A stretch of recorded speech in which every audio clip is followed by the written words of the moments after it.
안녕하세요. 케인입니다. 수업 요약 드리도록 하겠습니다. 오늘 수업에서도 이런저런 얘기하면서 진행을 해봤고요. 그 안에서 저희가 선정한 주제는 따로 선정을 하기보다 학생이 뭔가 관심이 있는 분야에 대해서 조금 주제를 만들어 보면 좋겠다라는 생각으로 미리 준비하진 않았습니다. 그래서 수업에서 직접 준비해서 하기를 캐나다에 어차피 나중에 갈 거니까 그 부분에 대해서 함께 얘기를 해보면 좋을 것 같다라고 생각을 했어요. 그래서 캐나다와 한국의 차이점 그리고 그에 관련된 디베이트 주제를 그러니까 뽑아냈을 때 그때 괜찮았던 게 몇 가지 있어서 그거에 대해서 얘기를 해봤는데 일단 일에 대한 것들 하나 토론을 해봤고요. 그 다음에 이제 교육에 대한 것도 한번 토론이라기 뭐하고 요거에 대해서 좀 저희가 모르던 것들을 알아가는 시간을 조금 가졌습니다. 근데 일에 대한 것들에 대해서 여기까지만 들으셔도 상관없어요. 근데 일에 대한 것들에 대해서 학생이 알았으면 좋겠다라고 생각했던 거는 애초에 우리가 이제 생각할 때 캐나다나 웨스턴 컨트리, 그러니까 이스턴 컨트리들과 다르게 웨스턴 컨트리들, 유러피안 컨트리들이 더 막 발전하고 유러피안 스타일이나 뭐 그 미국의 구매력, 소비력 이런 것들이 있었던 이유가 그들의 생활 방식에서 온다라고 생각을 하거든요. 근데 저는 이게 되게 잘못된 첫 번째 단추라고 생각을 해요. 그들의 생활 방식이 그런 부국을 만든 게 아니라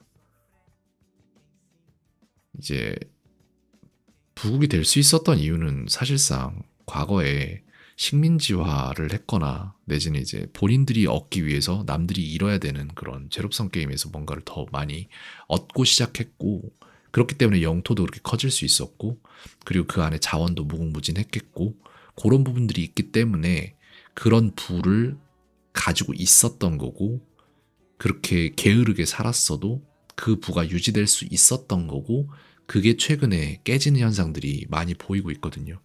프랑스도 그렇고 미국도 그렇고 캐나다도 그렇고 지금 전체적인 세계 전체가 다 그래요. 그죠? 근데 한국 같은 경우에는 자원이 아예 없었음에도 불구하고 이렇게까지 성장할 수 있었던 이유는 진짜로 인적 자원 빼고는 없는 거거든요. 그렇기 때문에 우리나라의 기업 문화가 이렇다. 유럽의 기업 문화는 다르다. 유럽의 기업 문화가 더 좋다라고 얘기할 수 있죠.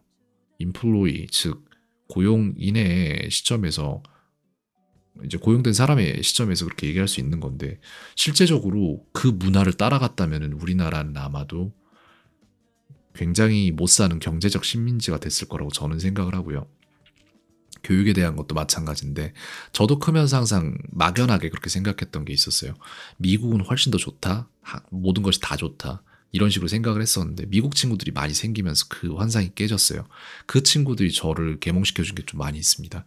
미국이 다 그렇지 않다. 미국 거의 대부분의 지역들이 낙후되어 있고 영화나 이런 데 등장하는 그런 지역들이 그냥 특별히 잘 사는 거다. 나머지 지역들은 그렇지 않다. 그리고 그런 부분들이 미국 드라마에서 많이 나오죠. 미국 영화에서는 안 나오는데. 그런 미드가 많이 이제 좀 보이게 되면서 사람들이 거기에 대한 개념이 다시 재정립되고 있고 그리고 이제 교육에 대한 부분도 우리가 생각 못하는 부분들을 저는 어디서 얻었냐면은 예전에 수업을 같이 했던 캐나다에서 한 3년 정도 살고 왔던 알렉스 이 학생 영어 이름 기억이 안 나네요. 이니셜은 PKH였는데 이 학생이랑 수업을 했는데 영어 굉장히 잘하고 이 사람이었는데 이 학생 진짜로 되게 말 잘해요. 그래서 진짜 이런저런 얘기 되게 많이 했는데 저랑 캐나다의 교육에 대해서 상식 밖의 얘기들을 굉장히 많이 했어요, 저한테. 저는 그 당시 안 믿었거든요. 에이, 설마 하고 안 믿었는데 그게 맞는 것 같아요. 그러니까 사람 인문계적인 토론이나 내지는 어떠한 라이프 스타일을 더 프리하게 가져가기 위한 그런 것들은 굉장히 아이들에게 스트레스 안 주기 위한 교육이 되게 잘 돼 있거든요. 근데 문제는 경쟁력을 아이들이 갖기 위한 그런 교육은 되게 낙후되어 있는 것 같다라고 느꼈어요. 되게 간단한 수학 문제, 산수 문제 이런 것도 못 푸는 수준이라고 얘기를 들었습니다. 초등학교 때는 거의 뭐 그런 걸 안 한다고 들었기 때문에 나중에야 급격히 그런 걸 시킨다라는 얘기겠지만 그렇게 했을 때 그게 과연 정말 잘 될까? 라고 생각해 보면은 잘 모르겠어요. 그래서 저는 스텔라 학생이 이제 곧 캐나다에 갈 텐데 그 전에 생각해 봐야 할 것들에 대한 어떤 관점을 새로 제시를 해주고 싶었어요.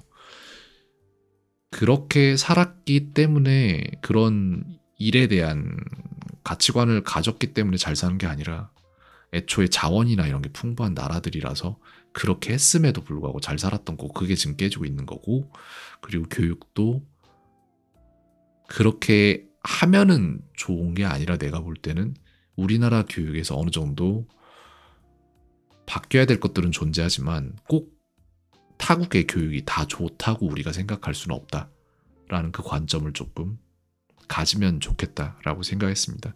왜냐하면 첫 번째 관점만 가지고는 비판적으로 볼 수 없거든요. 그렇기 때문에 비판적으로도 볼 수 있게끔 두 번째 관점을 좀 제시하고 싶었습니다. 왜냐하면 저는 항상 학생들에게 첫 번째 관점을 제시를 해왔잖아요. 한국이 얼마나 살기 힘든지에 대한 얘기도 해왔고 한국 교육이 얼마나 힘든지 잘못되어 있는지 그렇기 때문에 두 번째 관점도 제시를 할 필요가 있었다고 생각합니다. 네, 여기에 대해서 말씀드렸고요. 여기까지 말씀드리면 되겠네요.